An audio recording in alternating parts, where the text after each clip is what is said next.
Nice. Hey, That's better. do you want to do a studio tour later or no? I don't know how you're set up. But... It's a mess right now. Yeah, okay. Don't worry I mean, about it. We you won't can go see there. that the studio is not very big. I mean, it is Yeah. what it is. So I put this picture up right behind me, Yeah. just for the heck of it. And then I also have this one. Hold on. Oh, yeah. Oh, that's awesome. Yeah. That's cool. So my brother found this in a record store about 10 years ago, Mm-hmm. and the guys signed it for me. So Sweet. I had to fly Sweet. it to him. It's unopened. That's cool, It's man. an unopened album of so That's much to great. say. I mean, it was pretty cool. So That's awesome. I think I flew it to our show. We had a show in Detroit, and I was like, "Hey Yeah. guys, look what I found!" And they're like, "No I way!" gotta. And they, Now that you pulled that out, hold on one second. I'm gonna show you something. all right,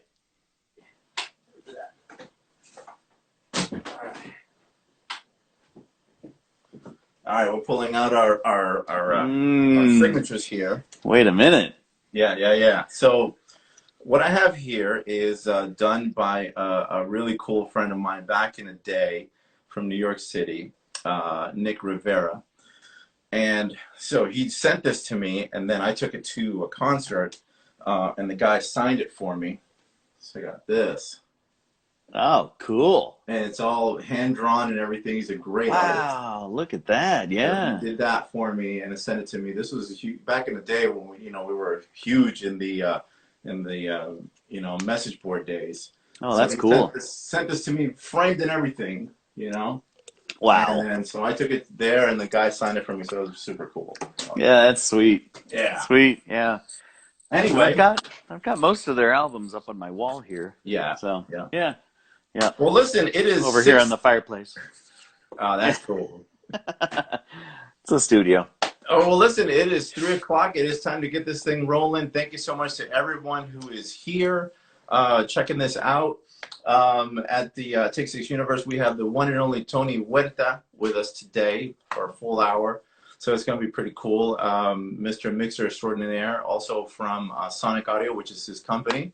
Yep. So thank you, sir, for coming on. A huge treat. Huge treat. Yeah. Well, thanks for having me. This is going to be a good time. Yeah, man. I'm super excited.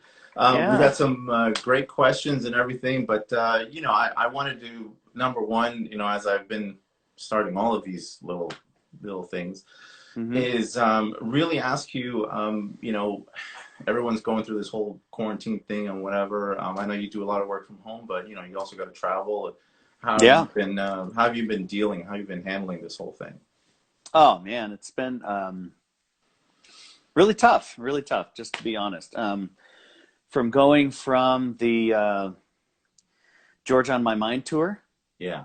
I'm sure the guys have talked about what, what we did on that tour and how it's busy. And on my end, it's a nonstop thing. It's wake up, get in the bus, drive. They get dropped off at the hotel. I go straight to the venue, start to do my setup.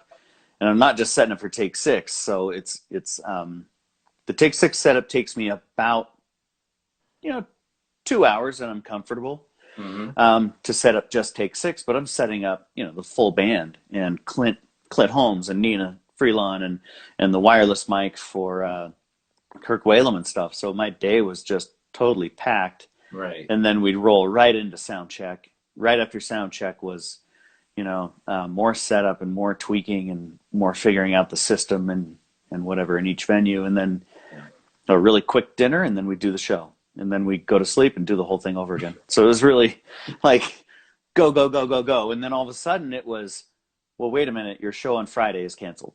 Yeah. Then, okay, we still had our show on Sunday. I think it was in Columbia, South Carolina, I think. Was our last show that we were supposed to do. And so we're sitting there on Thursday evening going, okay, our show tomorrow's canceled, so we're not going to go anywhere.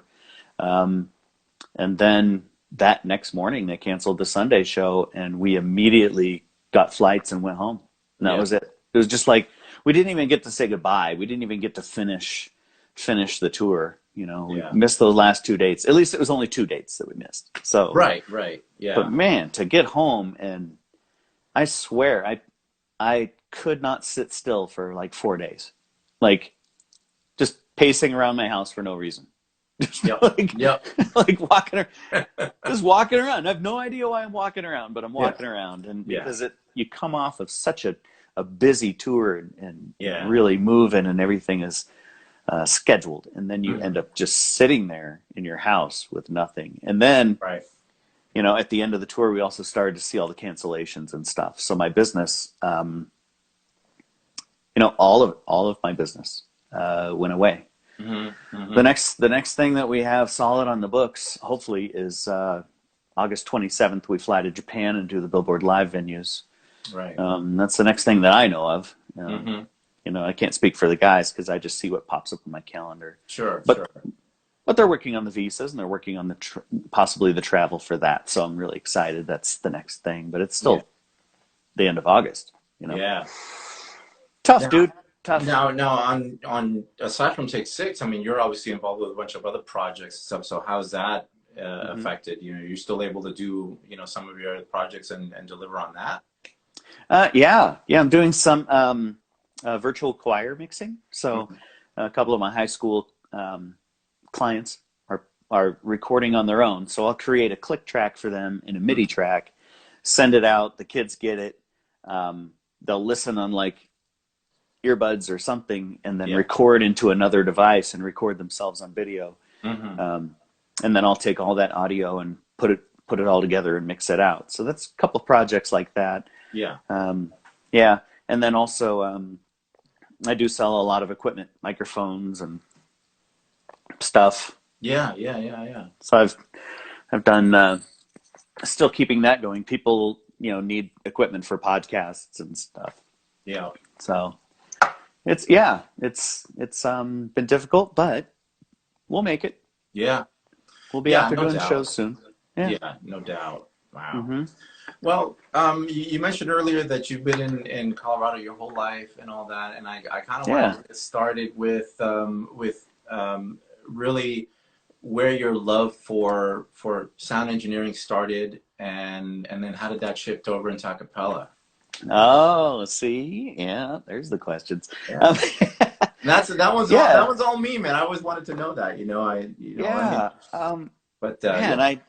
I went to school for jazz at the University of Northern Colorado, and while I was there, I started an a cappella group. Of course, why wouldn't I? And that a cappella group is still functioning. They're out of LA now. They're called Impact. And so then I got into another a cappella group here in Colorado called the 17th Avenue All Stars, and I learned how to beatbox and was a principal arranger for that group. And then as that group, we decided that we were going to buy recording studio gear instead of going to a studio and spending 25 grand like we normally did. Yeah. So we spent about 20 grand on recording studio stuff, microphones and headphones and all that good stuff. And I made my first album with that group and produced it. And then what year was that? Just about. That was 1998. Okay. Yeah. No. Yep. Well, no, about 2000. 2000. Yeah. Okay. Probably in there. But then other a cappella groups heard that album and then asked me to produce theirs. So then I started to have a studio business. Okay, got it. Which was really cool. And then those clients started asking me to do their live sound. So I started to learn how to do live sound. So I'm self-taught in the studio and I'm self-taught in live sound also. Nice. Okay. And then at about that in 2006, early 2006, I was doing sound for the Colorado All-State Jazz Choir. So the top 16 jazz singers in Colorado were putting on a concert, and Take Six came in and did a concert, and afterwards Mark stayed for a few days and was the clinician for that concert. And so I was running sound for that, and we met. We were talking while we were eating pizza one day. during the rehearsals, he's like, "Hey man, what do you do?" You know, and I was like, "Well, I have a recording studio, and I'm a beatboxer for an a cappella group, and I'm obviously doing live sound for you." And he's like, "Wow, we're looking for somebody. Maybe you could go on the road with us." Mm-hmm. And I'm sitting there across from my idol. My Yeah. idol, you know, I mean, Take Six was absolutely my favorite, you know, my favorite artist. So, And that was going to be um, my little question. While you were hmm. talking about that, I was going to ask you, like, when was your first exposure to Take Six? Not working with them, but just Oh, first time you heard them. it was in high school, my senior year of high school. My mom worked for one of the major booking agents in Colorado, Yeah. and she would bring home music. She'd bring home, like, I don't know, Donnie Iris and all sorts of obscure artists and stuff. And she brought home this tape, and she goes, "I think you'll really like this," Mm-hmm. you know. And she put it in, and I was just like, you know, Yeah. Yep. that was it, man. I listened to that thing. I listened to it so much it stretched out and it got all really weird, you know. Yeah. Which Um, album was it? Was it the first or the the second? first, The the first first, one? Okay. Yeah. Yeah. yeah. And that just blew my mind. That was high school, and so I took it into choir, Mm-hmm. um, and I played it for my choir teacher, and then the choir teacher played it for all the kids in class. We just listened to, like, I think it was like Goldmine or something, you Mm-hmm. know, and or Jordan probably, and you know, everyone in class was just blown away, Yeah. and that was my first exposure to Take Six, is that tape. Mm-hmm. It wasn't even the real tape. It was like a bootleg copy that was given to the booking agent. Right. Right. So, not even like. So then I went out and went to the record store, and I found the tape, like the legit one, and I bought Mm-hmm. it. Yeah. And then I stretched that one out and played it until it died. And Yeah. then CDs came out, so I bought the CD of that first album again. So, Double dipping. um, Yeah. Yeah. yep. Same thing. So I bought it, and then I bought the CD another time because it got scratched. So then I've actually paid Take Six 3 times for that first album. Let me show you something real quick. I mean, you know, you're the same. You know, I know you have all the albums and stuff, but I just want to show you. You, you want to talk about paying Take Six Oh multiple no. times? Look. Here's 3 of these. Oh. Here's, here's 1, 2, 3 of these. Nice. Yeah. Nice. Yeah. Wow, man. Wow. I got you, bro. I understand. Yeah, and then So Much to Say, I probably bought that 2 or 3 times. And I bought it on CD even before I had a CD player. Yeah. That's the funny thing. And the first song I ever listened to on any system or any CD player that I owned at the time, this is like 1990, 91, you know, when I was in college, I bought a CD player. Yeah. Yep, was So Much to Say. Mm-hmm. Yep. Yeah, That I was, think I had. Yeah, I did the same thing. I bought a one of those 5 disc CD changers around 1990, and yeah. I thought I was thought I was it, bro. I was, oh, 5 CDs, you kidding me? Wow. And then so yeah, one of these was probably the first CD I ever bought too. In fact, I think it's this guy right here. Yeah. Because this one's got, let me see. Yeah, this one's got, you know, signatures as well. Not all of them, but like 3 other guys signed it for me one time. Yeah, Wow. yeah. So Wow. That is so cool. yeah, So I, I am putting together something in the background. I'm looking around because I'm looking at my TV monitor or my yeah. studio monitor, but I'm going to play something that I think you guys will like. I Okay. just have to set it up. Nice little exclusive here from Tony Huerta. If you guys are just joining us, he is the live mixer for Take Six, and also, you know, Sonic Audio has his own little. Can I call it a production house, or do you just? Yeah, it's yeah. Yeah, Yeah, you do you could everything. say I produce. I produce. I don't do any of the studio stuff for Take Six.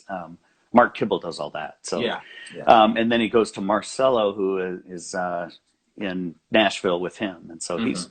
he's done all the mixing for all their albums, probably the last, I don't know, 13 or 14 of them. So I try to break into that, but I'm like, come on, guys, let me mix something. So we'll see. We'll get to that question later. Oh yeah, yeah, we'll see. Yep. So yeah, and so yeah, pretty much studio work, but live sound for a lot of different groups. I also work for other a cappella groups like the Real Group. I tour with them in the United States and Canada whenever they come over here. Love those people. I just love them. And then Accent. I was supposed to be with Accent. Yeah. You're all familiar with Accent, right? Yeah, absolutely. James Rose and all them. I was supposed to be with them about 3 weeks ago in Canada, but that canceled too. So right. We'll have to figure out when I'm going to go back out with them. Yep. And then the group Impact, I mentioned them, that I started that in college, but I still sometimes work for them on the road too. Yeah, a bunch of different a cappella groups. And then something that's really come up lately is I teach a lot of high school and college groups and some pro groups about actually how to sing with emotion. So how to connect to your material and deliver it in a way that really comes from the heart, which is a real passion of mine to teach the high school kids about how to do that. It's cool. And you're also doing classes for actual audio as well, too, because I know you do a lot of workshops for that, too. I do, yeah. It's called It Sounds Muddy. It's a pro engineer training course that I run. And that was supposed to be on June 8th through 10th, but I'm going to reschedule that hopefully for the end of August. Yeah. And see if, because people fly in from all over the world to come and just learn about how to mix and engineer stuff. And it's not just a cappella stuff. It's everything. It's rock bands and anything that I've mixed in the last 10 years that I've recorded, multi-track. You can come in and virtually mix that. So you could virtually mix like a Take 6 show or the George on My Mind show at the Venetian, with Take 6 and everybody and the full big band, or the Eli Young country artist. Also had a band that I mixed that was full on rock band, and they were opening for Bush across the country. So that was cool. So, but yeah, that's that training course. It's a 3-day thing. If you want to fly in, you should come in. Oh man. I used to be full on in it, man, in the 2000s, and then I transitioned over to lighting, and then now I'm in management, and it's like, that's a young man's game, man. I don't mess around with that anymore. It's a lot of it's tiring. It's that traveling, and the schedule and all that stuff, and it's like I'm at the point now where I'm just like I just want to settle down, and so I got married last year and all that, so I'm just like chilling now. Yeah. Good, Congrats, man. Thank I saw the wedding online. I didn't Thank you. Yes. There you go. Yeah.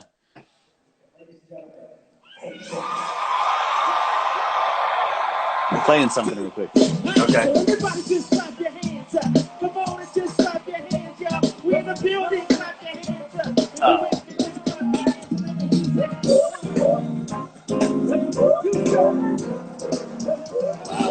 So who are we listening to there?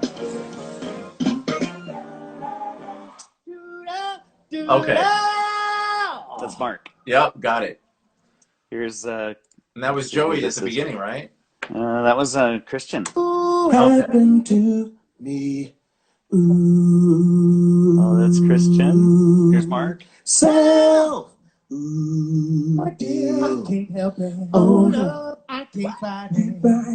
On a hot day, really believe you got to be dead. So I asked for help, got myself and I got victory. Come on, everybody. We're just getting started. Man, I'll tell I'll you leave what. it at that. I'll leave it at that. Christian sent me that. He wants me to just do a little mix. It's only 2 minutes long, but yeah, just kind of a demo mix of what the guys trying to. Christian is.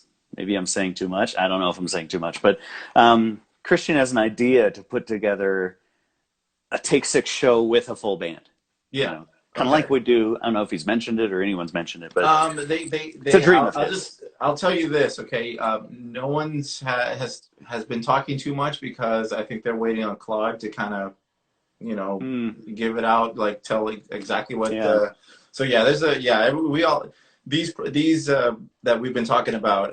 They've given little hints, but no one's talking yet. So Well, won't get you in trouble. They haven't told me. All the Christian did was send this to me so that I could mix it and send it back to the guys as an idea of what they want to do.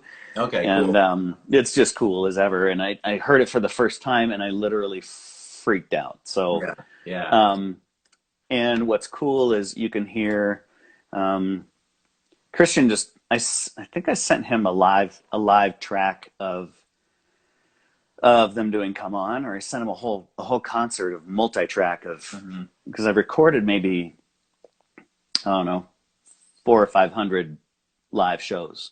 So, and I sent this to him, and then he took it and turned it around and put on some instrumental to it, which was, and he is brilliant at doing this.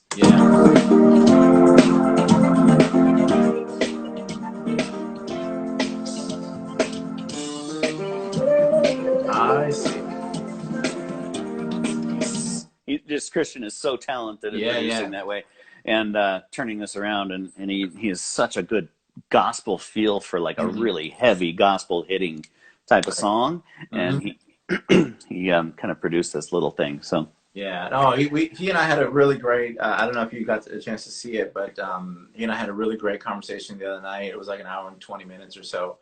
And, we were just talking about, looking at his studio and just the kind of things that he's doing and whatever. And he told us the greatest story about how he arranged that track on Iconic, man. It was epic. It was a really good time. Yeah, it was really fun. Oh, very cool. Yeah. Man, I should pull up a live show right now. I do have that, and I definitely can play that one. So let me open something like that. But the guys, I have to say, and I just have to say that for Mark to take his chance on having me being their engineer back in 2006, I realized the other day when it was his birthday that actually the day that I flew out was April 7th, 2006. And that was his birthday, and I didn't know it. But that was my 14th year anniversary, and they flew me to Ecuador to do my first show with them. And blew my mind. I was there mixing for the icons or the legends that I knew as Take Six. And that was probably one of the best days of my life. And every time I mix them, it is another one of my best days of my life. So I just have to throw that out there publicly. And they're awesome. One of the videos that you put out, it was a few months ago. It might have been a year ago at this point, but it was the one where you're getting ready to go to Japan. And you were out in the garage and you had everything out and you're like testing everything, and then you went through the process of how you actually mix a show. And I looked at that, I was like, damn, I mean it was so intricate. And where you see some mixers and and they're just like just riding the faders and whatever, but what you do, that's some skill, man. I'm telling you, it's really, really impressive to watch. It's I think understanding them on a pretty deep level, musically. So because I went to school for jazz, because I was actually a jazz singer and then an a cappella singer and a beatboxer, it kind of when I listen to their mix and when I'm listening to them, I'm not just listening to the overall, I'm listening to the parts and the pieces. Specifically where I've gotten to where I can listen into the mix and say, pick out Dave Thomas's voice and then decide whether I've got his sonic elements correct in my mix. So is he too bright? Is he too breathy? How much tone is there? Is there any nasal? Is there, all sorts of different, every voice I listen to, I mix 4 different elements. And that's the tone, it's the actual frequency they sing, the nasal part of their voice or the honky part. So anywhere between 400 and 1000 hertz. And then I'm looking at the brightness and harshness, which sits between 2.5 and 4K. And then I'm looking at the air on top and balancing those elements. And I've gotten to where I can hear each voice and hear each element of their voice within the mix. It took me probably 6 months of mixing them before I could actually figure out who's on what part. Well, that brings me That It's brings me deep. to a really good question that Sandra Hawkins has, and she said, is there one guy in the group that needs more work than others on the mics? Do some sing louder or quieter than others, and which means that you really have to pay attention. That kind of goes into what you were talking about. Yeah.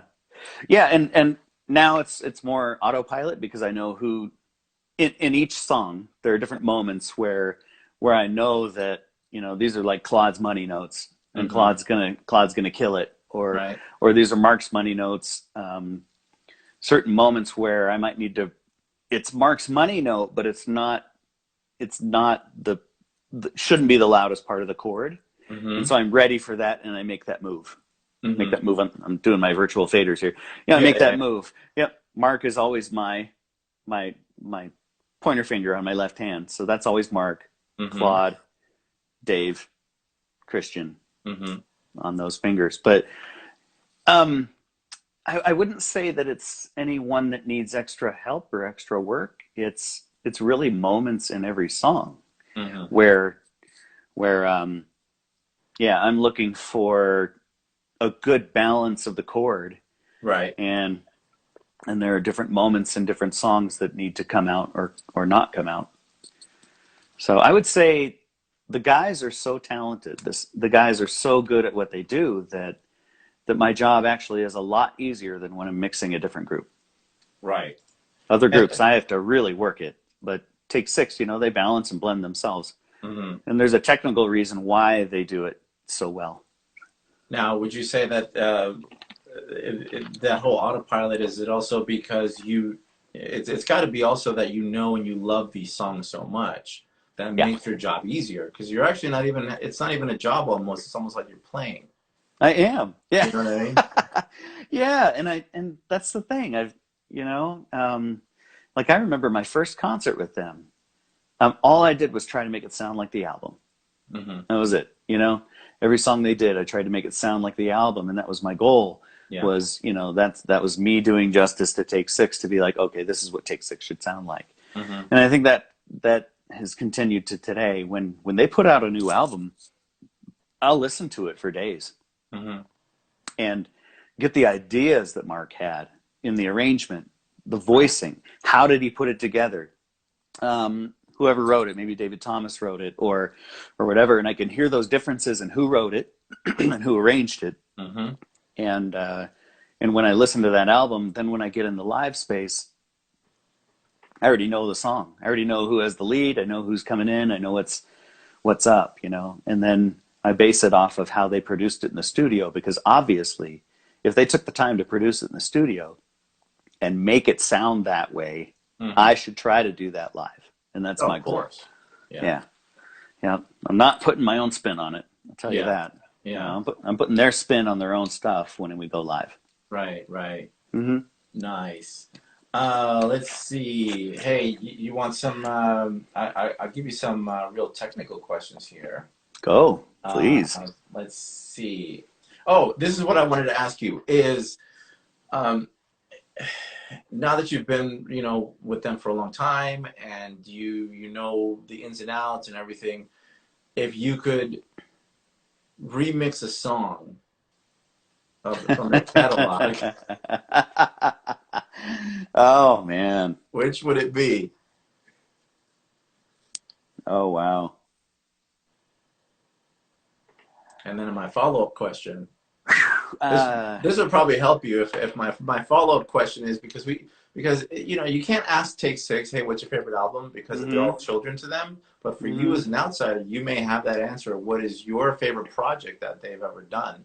And then maybe from that one you could say, well, I would do this to that song. I would, yeah, if I ever got the chance, and I've had the chance live a few times, but it would be So Much to Say off the album So Much to Say, I Love You. Mm-hmm. And about 3 years ago, they mashed that up with Bruno Mars. Dun dun dun dun dun dun dun Mm-hmm. dun. And that was really cool. But I would love to take that song back in the studio and remix it. Mm-hmm. you know, all that vocal percussion and stuff would be epic to remix. I would love to do that. Yeah. So, yep, there you go. All right. That's probably it. All right. Yeah. All right. So let's see. Here's one. This one's coming from Blake. He says that you said at one point that you have all the guys on. Let me see. You have all the guys on one in-ear transmitter except for Claude. Why is that?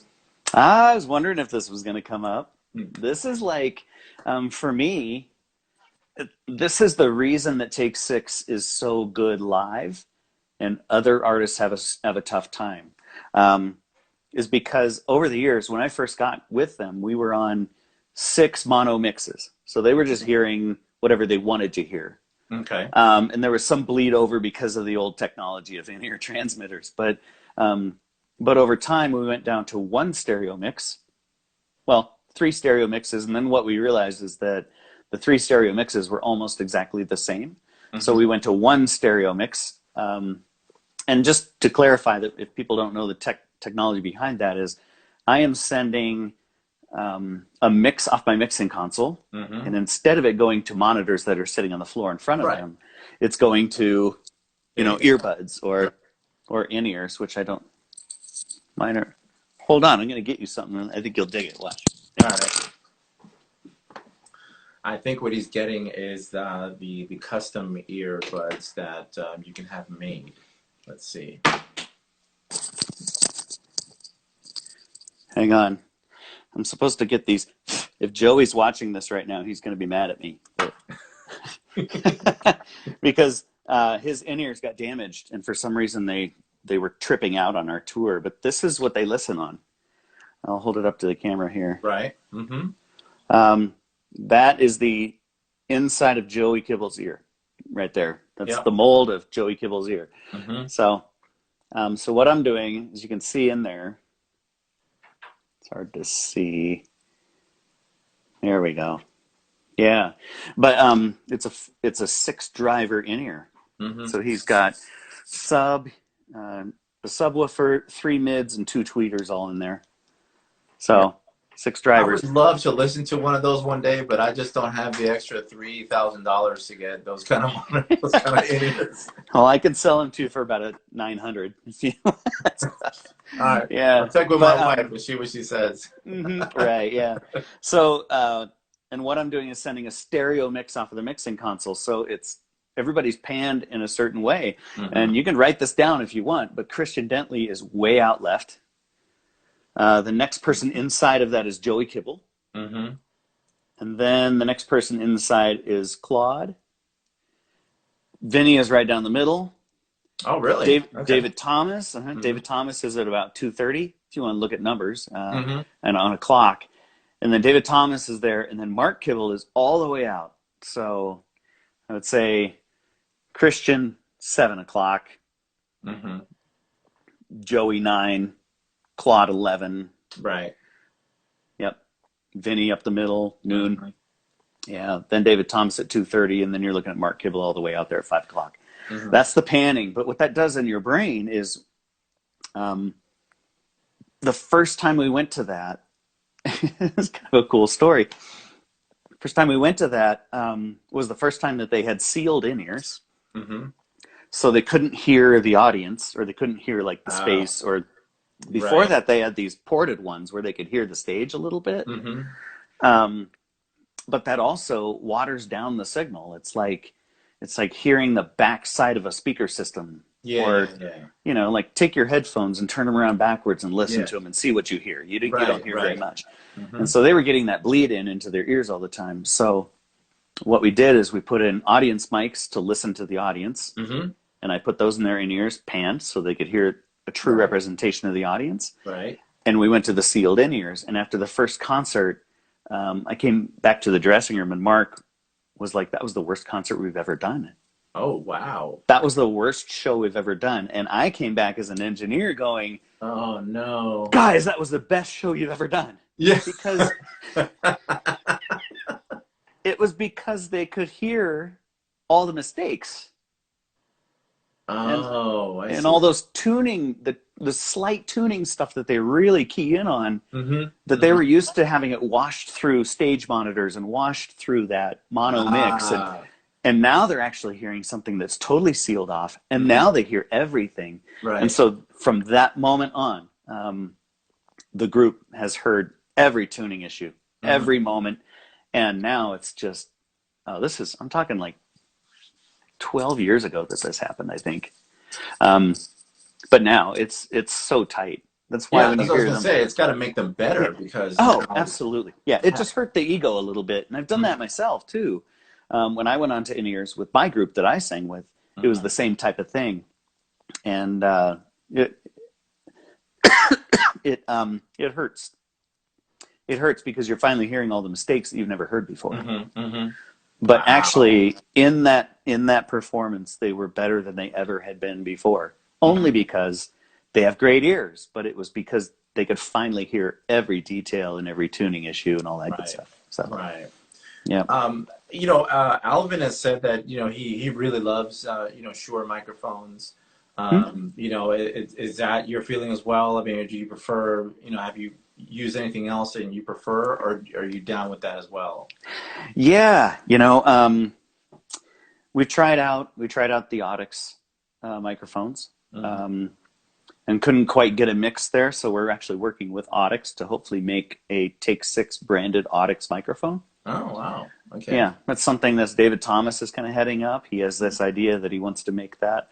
And I agree. We just have to get the R&D to go through with it and actually create microphones that can handle what Take 6 does. The Shure microphones, we use 2 different microphone capsules on there. We use the Beta 58, which is a dynamic microphone that captures a really clear, good representation of the low end. And when I'm talking low end, I'm talking below 100 hertz and down to 40 hertz, because that's where Alvin sings. Alvin sings down to 45 hertz in a show. I mean, that's exceptionally low, and microphone manufacturers are not thinking that a singer, anyone's going to sing like that. Yeah. like an actual singer is going to sing down to 45 hertz. Come on, that's what, a G? It's a G way down G, like F sharp G type of thing, and those frequencies are generally not carried through vocal microphones. So he's on the Beta 58. Christian's on Beta 58 and Joey's on Beta 58 because they're so heavy on the beatbox that I really want that clear representation of 60 hertz or 50 hertz. When they do a kick drum, it really, pumps through the system. Right. And it's really hard to find a microphone that does that. Then I put the other 3 guys, Dave, Claude, and Mark, on the KSM9, which is a really clear, it's like a studio microphone capsule in a handheld microphone. So really super clear. It's also very difficult to beatbox on that. Yeah. And there are a couple times in the show where Claude beatboxes. And so I have to take real care in how that gets translated through a condenser studio microphone capsule. Wow. Yeah. To come through and make it big enough. And so I have to do some pretty serious processing. It's not because of Claude. Claude beatboxes just fine. Right. But Claude's microphone is, a condenser, a studio condenser mic. And so how to get that to be big through the system when it needs to be big through the system is a really difficult challenge. Now, is that a preset that you kind of like, okay, he's going to do this now, so let me just hit this button here and it's there? Or do you have to, on the fly, make those adjustments? It's on the fly. Yeah. It's on the fly. So, for instance, he goes into the beatbox at the end of Overjoyed, for instance. At that moment, when it's coming up to that, I will remove his high-pass filter. So I'm opening up the low end of his EQ. I am flipping to the sends on fader so I can send his microphone to the subwoofer because I don't have his mic ever in the subwoofer. Okay, yeah. And then I'm actually doing a processor on him. It's an octave drop processor. It makes his voice 1 octave lower. Oh, okay. Yeah, because that capsule doesn't capture 60 hertz, but it captures 120 hertz really well.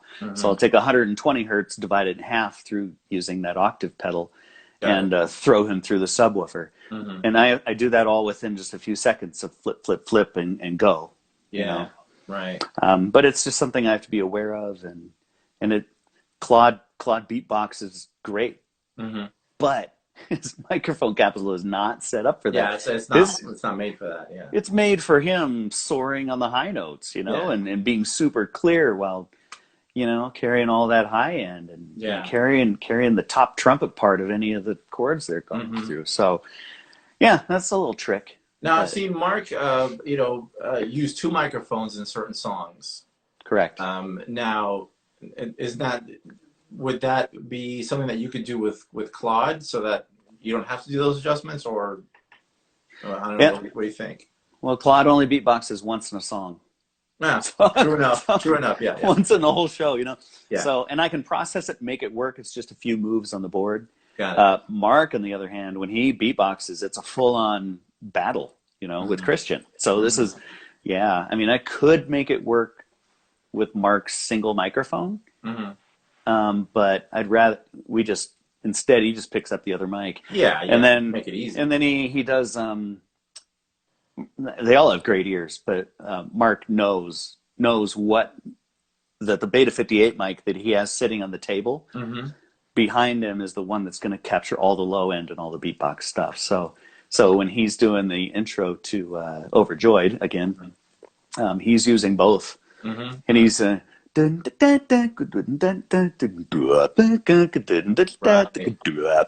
he's picking up that low end, and then he beatboxes through part of the song, and then he sings the lead at the end, and so it's just much easier for him to use two mics. Yeah, of course. And, sonically, it works out, and that is my most difficult song to mix in the history of Take Six.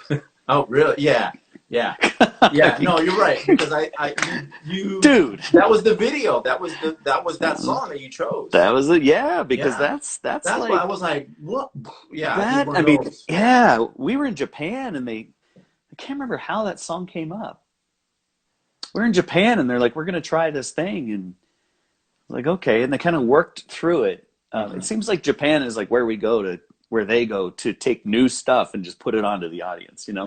And so man, it blew my mind, and I'm like, oh crap, this is going to be a lot of work. Yeah. So, I mean, it starts off with, you know, Mark singing the arpeggiated part with the two microphones.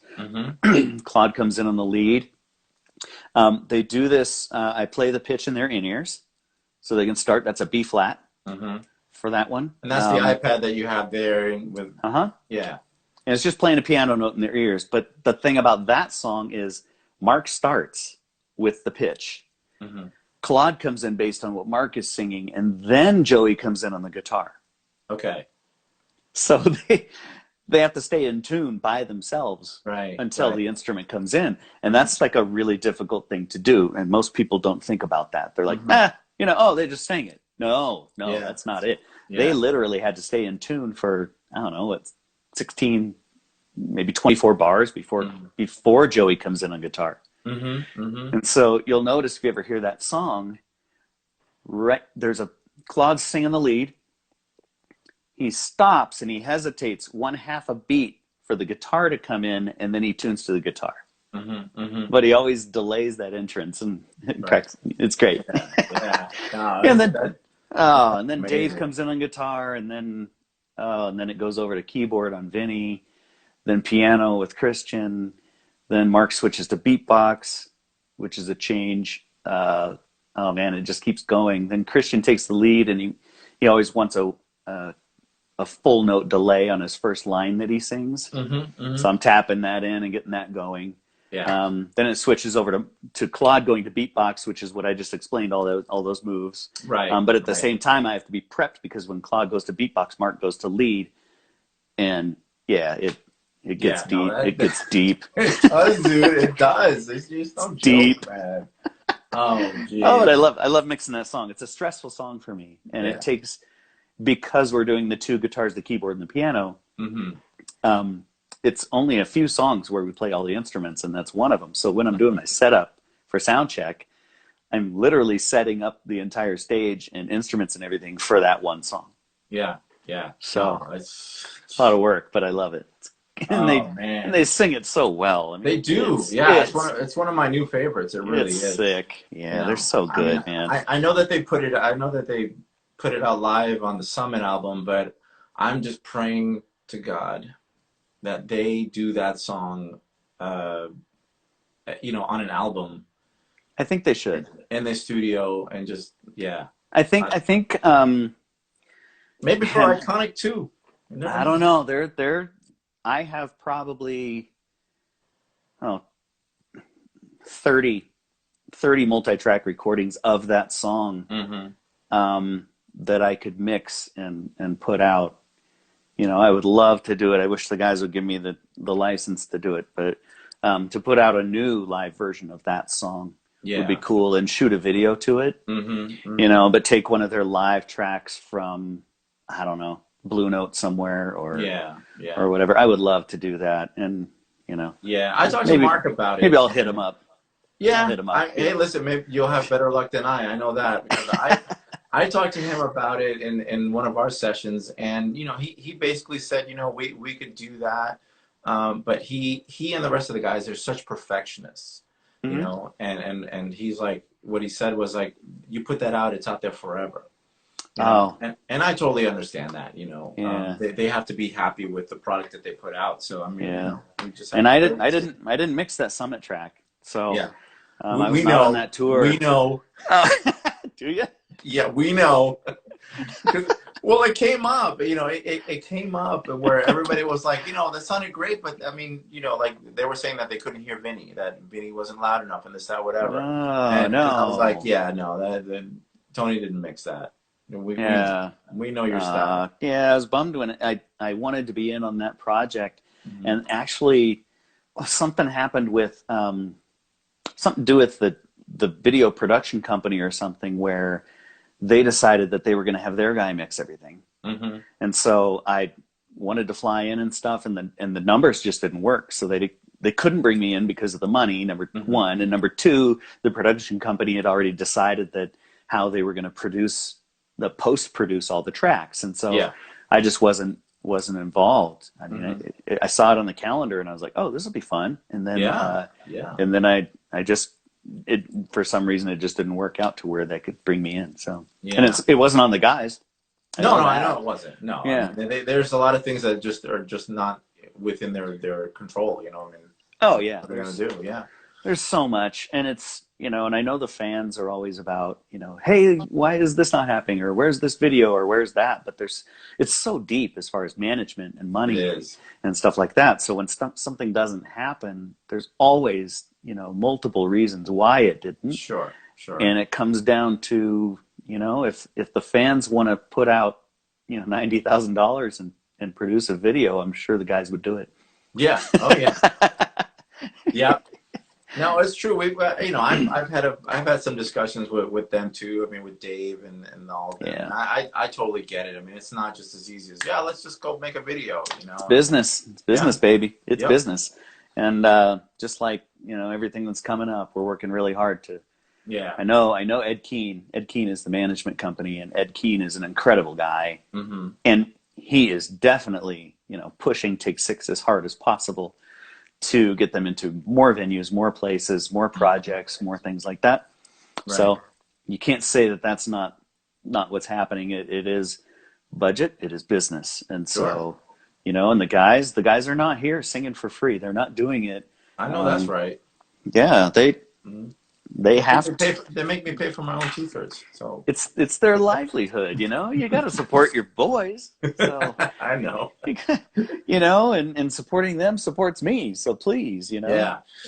I'm just blessed to go on the road with them every time I Yeah. do. So here's one that says, have you ever or would you ever live mix Take Six on an Avid S6L, since you're a Pro Tools user and it has the same plugins as Pro Tools?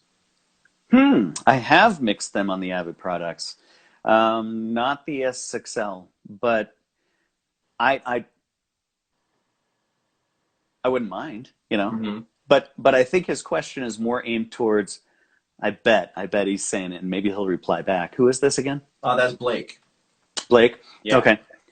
He's asking that because he would probably wonder what kind of plugins I would use on the guys. Yeah, because he said, he started out his questions, he said, I guess I should read this to you. He says, Okay. first, sound engineering is my bread and butter, so I really look up to Tony in a big way. He challenges my approach to live sound. Oh, okay. There you go. Cool. I keep it simple. If I were going to use an S6L, I would not use all the plugins that are included. Yeah.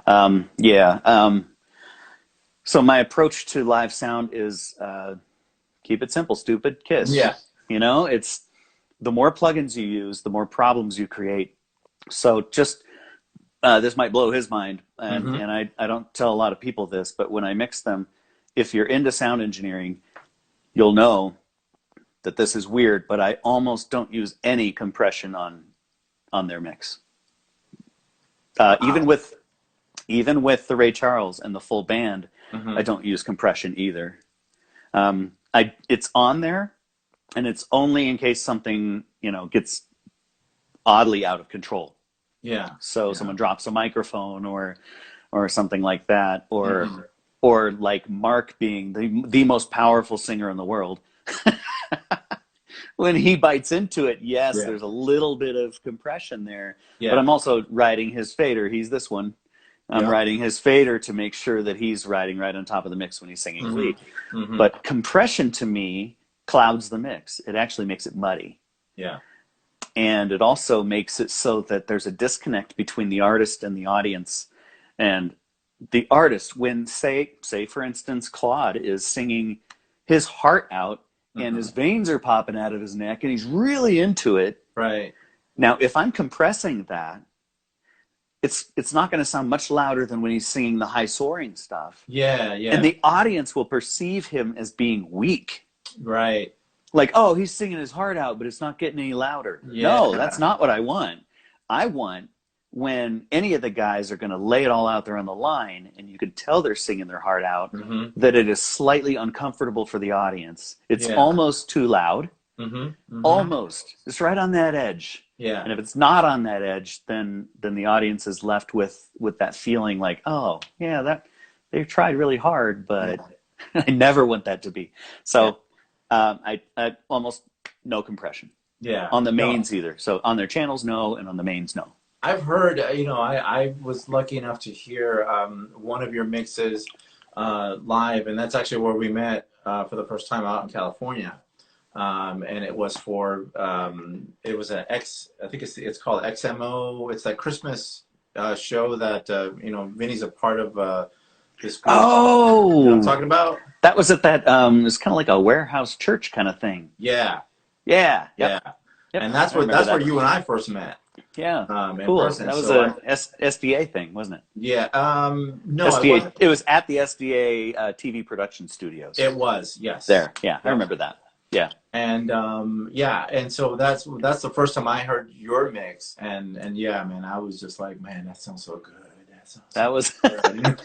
Yeah, and that was on whatever console they had. That was before we actually could fly with our own mixing console. So I'd go in every concert, and I have 2 hours to set up and program the mixing console, and then the guys come in for sound check. So that was where I cut my teeth as far as learning all the different mixing consoles on the market. Right. And then we got sponsored by Roland. So then we started flying with the Roland console. And then I flipped over to Allen and Heath. And we're not sponsored by Allen and Heath. I just bought the console because it had more capability. Yeah. So, but I remember that. Yeah, man. That was cool, dude. Way back, dude.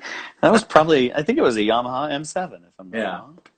Dude, I was man, this has been great. I'm so thankful that you were able to give us some time today. I could talk to you forever, but unfortunately this thing only gives me an hour. So, what time is it? Are we done? Yeah, well, yeah, okay. almost. All right. But I wanted to Final questions. I wanted to give you some time. Obviously, any parting words to the universe. Let us know. What else you're working on, what you got in the pipeline, things like that. I know it's some challenging times, but just let us know what's up, and Yeah, currently in the next few days, I'm going to be starting my own online training course for audio engineers.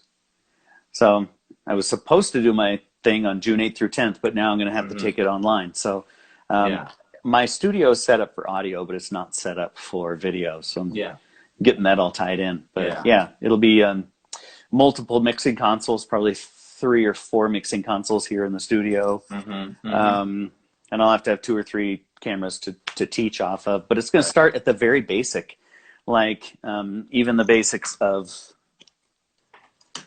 you know, like why did they call this an XLR cable? You know, the basics of all engineering is you have to understand all the technology and everything you're working with. So that when you have a problem, you can troubleshoot it. So starting from the very basics of signal flow, microphone capsules, condenser, dynamic, patterns, all of that, all the basics, and then heading up into where it's really difficult these days is digital networking, like Dante networks, Allen and Heath networks, the Roland React network. How do you deal with all of that computer work that you have to actually do to make sound systems run now? Yeah, it's way different than just plugging it in like the old days. So so all that, and then going up, and then the bummer is that I can't do virtual mixing, but I will do some live mixing to try to demonstrate some of the properties of sonic elements, which is how I break down, like I told you, the voice into 4 elements. Vinny has 5, by the way. Oh yeah. Okay. He's got that thump, that original attack down at 60 hertz that thumps through the subs, then his tone, nasal, harshness or bite, where I see it as, on a bass player, it's the pluck of the string. That's Vinny's pluck, and then the air on top. But so I break down all the sonic elements of all the instruments, including drums, horns, bass, real bass, you know, all that good stuff. Wow. Yeah, so working on that. Excellent, man. Hey, one little question for you. What would you say has been your most rewarding point in your Take 6 career? Oh, man. Rewarding point, like a moment? Like a moment? That moment when you said, I have arrived, this is it. It can't possibly get any better than this. Of course it will, but I would think it was my first trip to Japan with them. And I got my tickets, and it said that I was in row 78B. That was my seat. And I called the airline. It was United Airlines. And I was like, hey, is there any way I can change? Because I know I'm in a middle seat in row 78. And they're like, no, you're on the second level of the 747 in first class, row 78B. Okay, that'll do it.